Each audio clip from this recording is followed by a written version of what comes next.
today. I usually do kind of more interactive case studies and things, but we're going to keep it a little bit didactic for the sake of Zoom. If anyone has any questions, please feel free to email me at the end or ask. So thank you all for having me. My name is Laura. I'm the clinical nurse specialist in the PICU here at Sick Kids, and I'm also the lead of the delirium working group. And this presentation is a product of the delirium working group. So we're going to go over today delirium prevention, screening, and management in the CCU. I have no conflicts of interest to declare. However, this project was a part of a research study that we got funding through the Psychiatry Endowment Fund Seed Grant competition here at Sick Kids. So we thank them for that.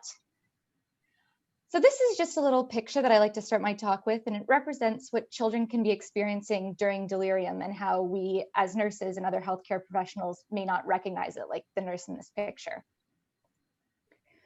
So today we're going to go over what is delirium, identify the impacts that unrecognized delirium has on our patients, ourselves, and our teams, discuss CAPD, which is our delirium screening tool we're going to learn today, describe delirium prevention strategies, explore non-pharmacological and pharmacological management of delirium in our critically ill children, and review our responsibilities as providers.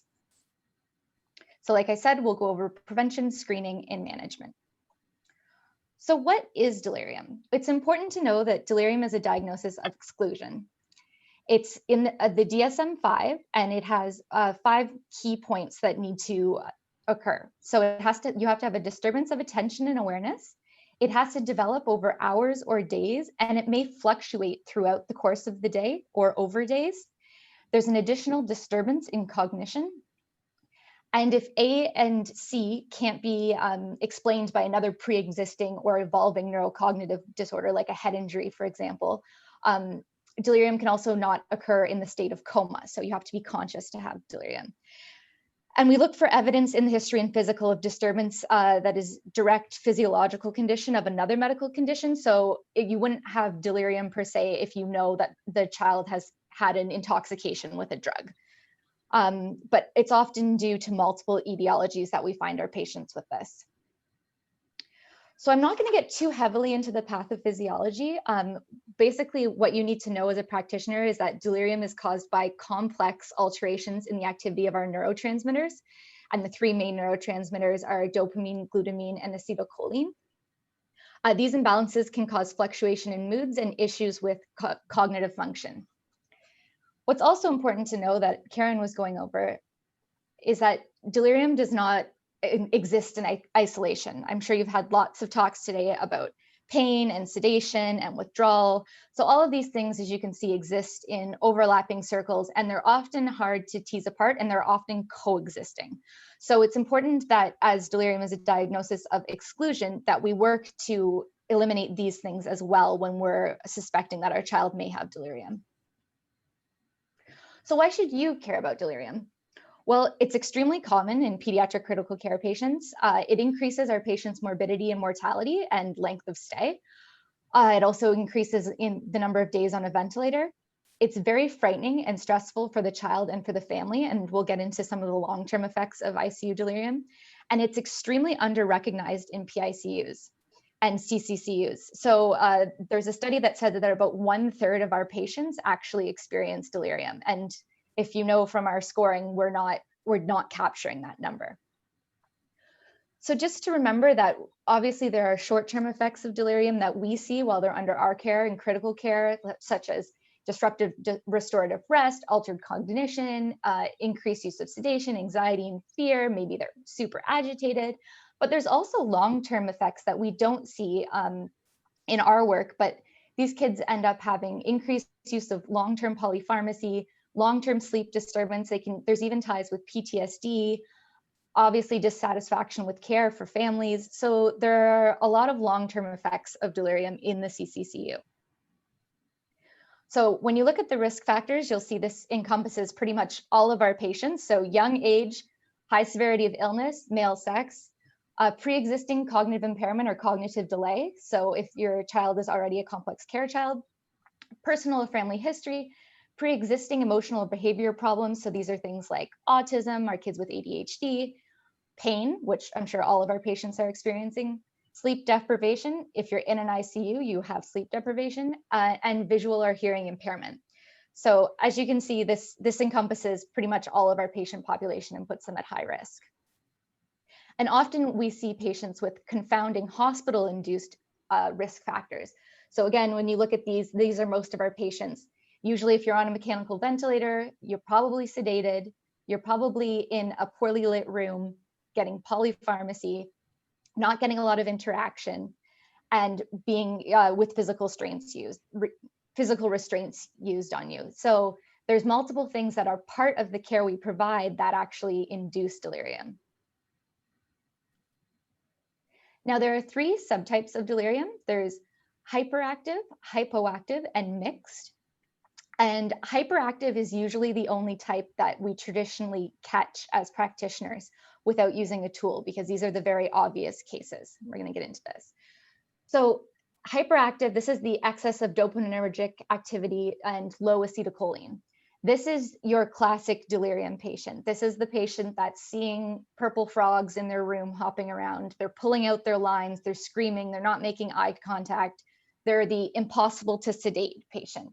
So these ones we're generally pretty good at picking up on, but unfortunately hyperactive make up probably only 8% of the cases of delirium, according to a study by Traub. Now, hypoactive delirium, this is the patient that you hear on report that they are, oh, they're such a good patient. They just kind of lay there, they let me do anything. And as we know, children shouldn't be okay with a lot of the stuff we do, and it's very developmentally normal for them to be suspect of new people and not want to have their blood pressure taken and things like that. This is the child that is just not engaged, appears apathetic. Sometimes we even hear that they've developed acute depression. So this is hypoactive delirium, and it often goes undiagnosed. And then mixed is just when the child experiences a fluctuating pattern of delirium, which is very common. Maybe this is the patient you get report on and you're like, they were great all day, golden, no problems. And then overnight they're ripping at everything, bouncing off the walls. And you're like, what happened? They sundown, and that can be a mixed presentation of delirium. Now, infant delirium, which is even more common in cardiac critical care, is one of the most difficult types of delirium to detect. Obviously, because they can't tell us what they're experiencing the same way a teenager who's having, visual or olfactory hallucinations can. So what we find in infants is that it often gets dubbed as the unsettlable baby, the baby that you give tons of drugs to and they still just don't settle. They will probably have disruptions in their sleep-wake cycle. They probably aren't making eye contact, and they just have intense dysregulation in their cognitive abilities. So I'm going to pull up a video just to get out of this to show you what this looks like, because it's subtle.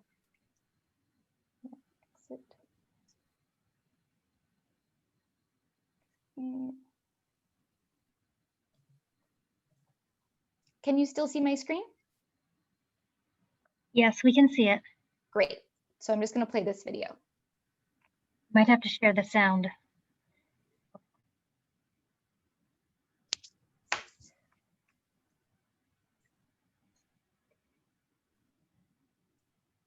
So this is a normal baby recovering from acute pneumonia and chronic lung disease. You can see he's fixing and following. It's not good actually, baseline attention. The video isn't actually playing. Are you playing it later? Oh, it's playing on my screen. Oh. Is it not playing? We can just see the slides. Oh. Can you hear it, the video? No, because you have to share the sound. Let's see. Can you see it now? Now we can see it. Great. And now go to your more, and I think you need to share the sound. You don't really need to hear the sound. Okay, yeah. Okay. So that was the baby with normal cognition, and then this is the infant with delirium.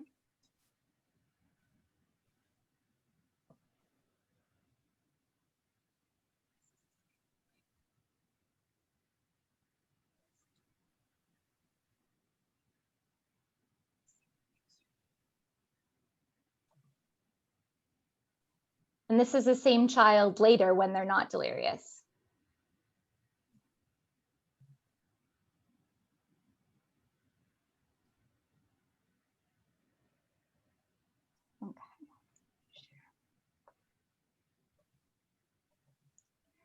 So infant delirium is really tricky like that. And that's often why you have to rely on parents for their report on if their child is acting differently, because of those very small differences, and particularly in cardiac critical care, very important. So now over here.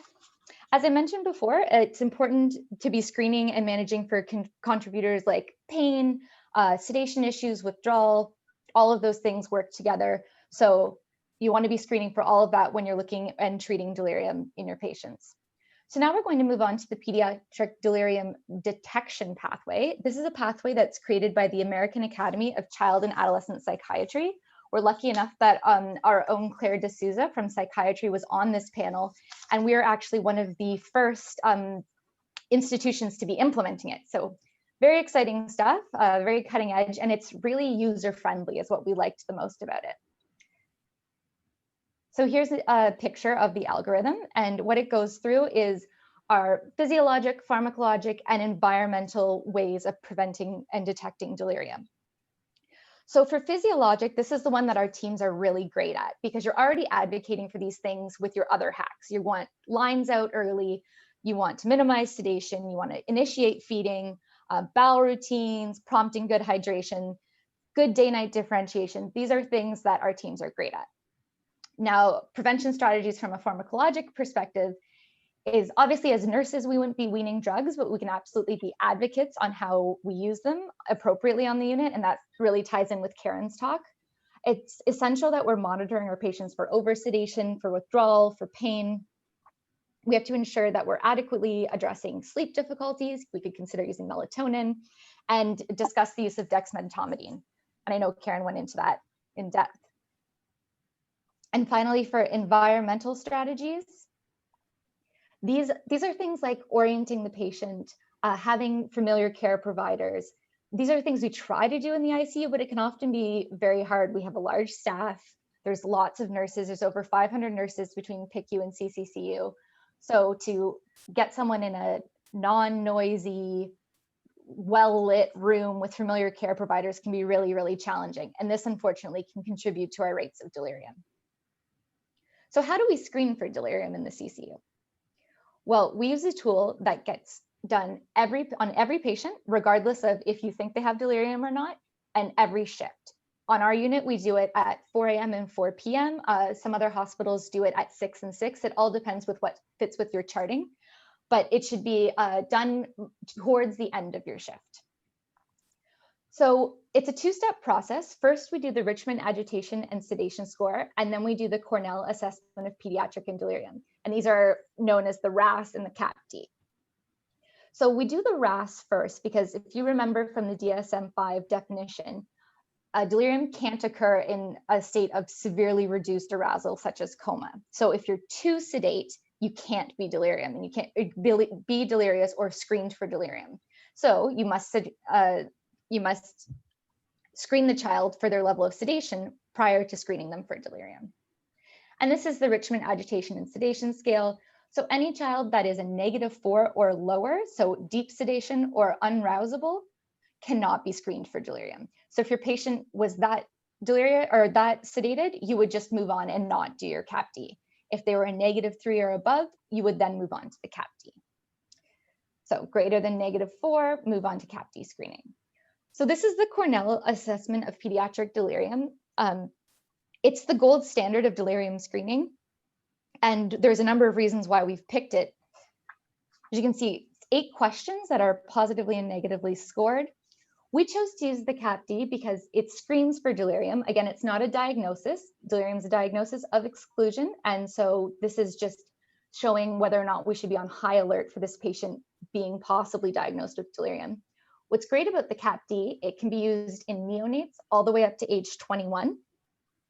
And it can be used on children with complex care problems, cognitive delay, anything like that. It is validated for use in pediatric critical care units, and it says PICU, but that means also cardiac as well. It's very highly sensitive and has high sensitivity and specificity, even in our patients with developmental delay. And because it's not a point prevalence, it's more of a cumulative score over the day. It can assess these fluctuating courses. So if you have a CAPD greater than 9, greater or equal to 9, then we have a high clinical suspicion of delirium. So it's not necessarily a diagnosis, it's a suspicion. It means you're going to bring it up to your treatment team and you say, hey, my CAPD is high. Let's talk about this. So we're going to move on to the same pathway, but this is the management side of it. So as you can see, it's set up the same way as the detection pathway. It's got physiologic, pharmacologic, and environmental, and it's very similar to the detection and prevention side. What we're just going to be then enacting some of these things on our patients to minimize their delirium. So physiological, you want to identify and treat anything that could be contributing to the problem. So these are, electrolyte imbalances, dehydration, if they're constipated, if they're not getting enough food. You want to promote normal day and night routines, and this can be very, very hard to do in the ICU, particularly, if you got an ECMO circuit in there, it's lights on all the time, but as much as you can, try to promote day and night differentiation. So blinds open, stimulation during the day, quiet at night, maybe a bedtime routine, and promote normal activities with PT, OT, child life. So things like mobilization, normative play opportunities. For environmental, if the patient is agitated, we sometimes use CYCs or get extra staffing to make sure everyone's safe. We want to reassure and reorient frequently, explain care activities simply, avoid startling them. We want to minimize noise and cluster cares. Again, sometimes very hard to do in critical care. With older kids, sometimes we use a clock and a calendar so that when they wake up, they can orient themselves. And we also really have to work on educating parents, because they can be our #1 helpers when it comes to treating children with delirium, with helping reorient them and keeping them calm. So when it comes to management of pharmacological delirium, we just want to really think about things judiciously. So minimizing polypharmacy, reassess our sedation goals, reassess and minimize use of things that we know can promote delirium, like benzodiazepines, opioids, and anticholinergics. We may consider more alpha-2 agonists, like Karen was talking about, dexmedetomidine and clonidine in place of benzos for sedation, because these are actually delirium neutral or delirium reducing drugs.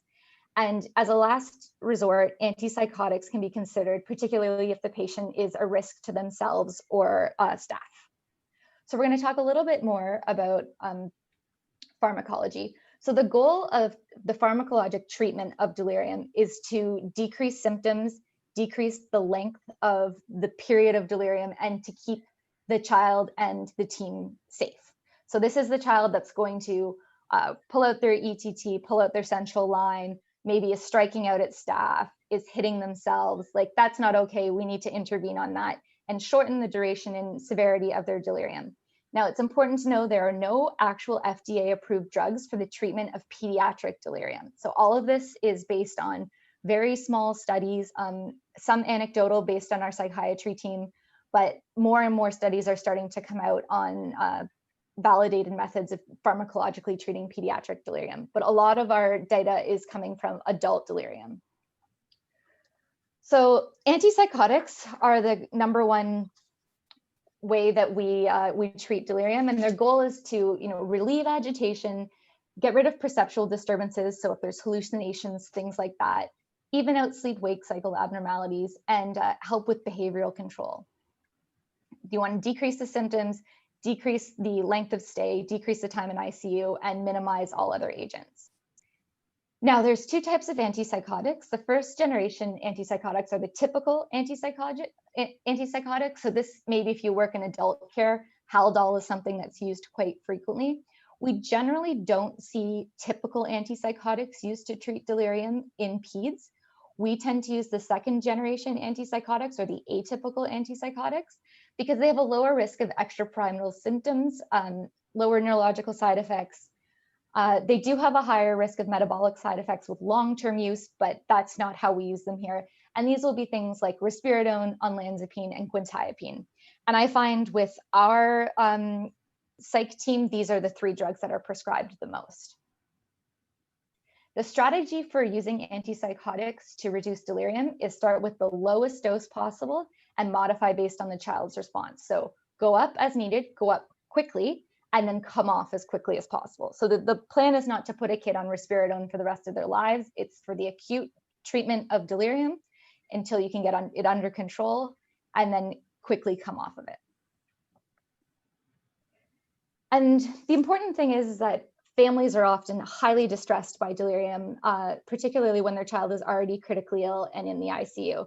Their usually well child is now acting out or acting strange. They may think that they have a brain injury or that this is going to last forever.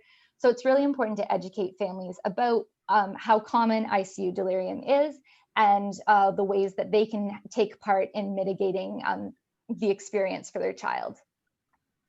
We have also incorporated our RAS and CAPD scores into EPIC. So this is just an example of our electronic charting. It's under the ICU vitals. You can put it in, you can make comments, and it actually links to the algorithms as well if you need to look up for reference. So let's do a little case study. Go quick.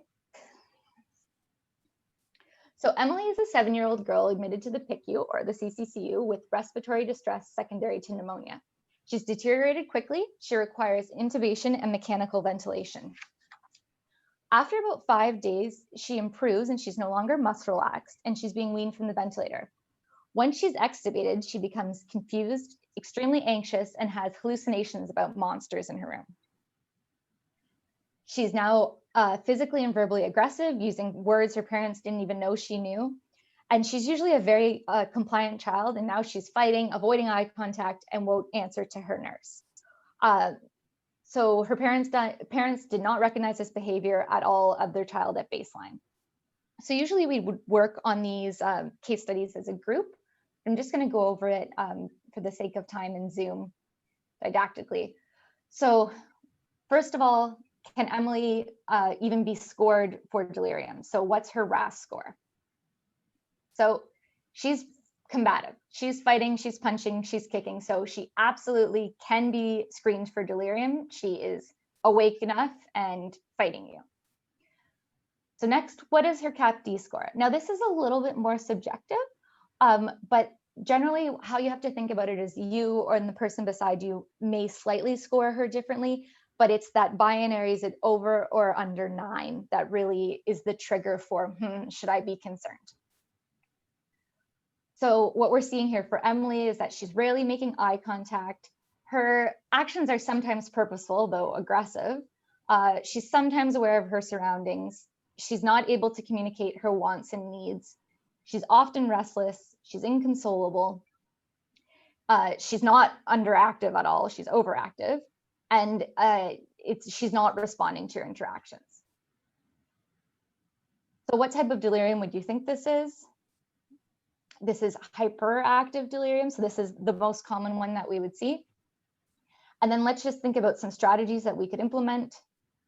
So things you could implement for Emily would maybe be reorienting her, maybe trying to come off any of the sedatives that she's been on if she is a harm to herself and her delirium is refractory to environmental or physiological interventions. Perhaps you could look at consulting psych and looking at atypical antipsychotics. You could have her parents reorient her, make sure there aren't any other contributing factors like pain, withdrawal, all of those things. And next, we have Serena. She's a 1-year-old girl who was brought to the CCCU with severe cardiogenic shock. She had a previous cardiac condition with mild GDD, but had been making good developmental progress at home. She's taken to the OR and comes back to the unit with an open sternum. She's sedated and muscle relaxed. She has 3 chest tubes, a central line, a Foley, and a G tube. Why is she not being screened for delirium? So again, this goes back to our DSM-5 diagnosis. She's sedated and muscle relaxed, therefore her RAS score is lower than -4 and we can't proceed. Even though we can't proceed to screening Serena for delirium, we can start thinking about preventative strategies. So are we going to wake and wean? Are we going to have her reoriented? Is she going to be visited by child life? There are lots of things that we can still work on, even though she can't be screened for delirium, that we can work on so she doesn't get it. So in summary, what we need from you is to think about withdrawal, delirium, and pain when there's an agitated patient and when they're at risk of when you're at risk of giving many sedatives. You want to minimize and reassess the use of benzodiazepines, anticholinergics, and opioids as sedatives in delirious patients, and think about the delirium risk when you're using these meds. And just use them. It doesn't mean we shouldn't use them. It just means we should think about it and use them judiciously. We should always be incorporating preventative strategies for delirium into your daily care plan, because this is in line with all of the other amazing patient-centered care we do, like early tube and line removal, early mobility, normative play opportunities. We want to report and act on delirium scores every shift. So this means this is something that you can bring up in rounds. You can say, hey, my CAPD is 12. It's been under 9 the whole week. I think something's up. And it's something we can have a conversation about. And we want to educate our families about ICU delirium as well. So thank you. That is the end of my talk. And if you have any questions, Cecilia, do you want to hold questions? Yeah, I think if people have questions, we do have some time.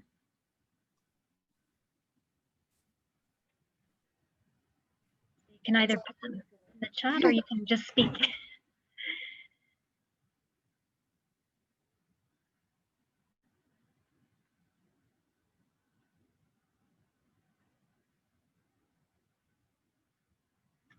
No? It's a Friday afternoon and we're talking about delirium. Yeah. All right. Thank you, Laura. And thank you for sharing that video too. It's good to be able to see, a version of delirium. Particularly for your cardiac patients. Mm-hmm. And if anyone has any questions, you're welcome to email me and I can provide these resources for your documents, Cecilia. Yeah. Thank you so much. Okay, so everyone, so you have half an hour now. Our next speaker is going to be at 2:45, and that's Azzy Azadeh. So you've heard from her before, and she's going to talk to us about pain, sedation, and delirium tools. So again, just helping to integrate all of the information in several case studies. So we'll see you in, well, actually 25 minutes, so at 2:45.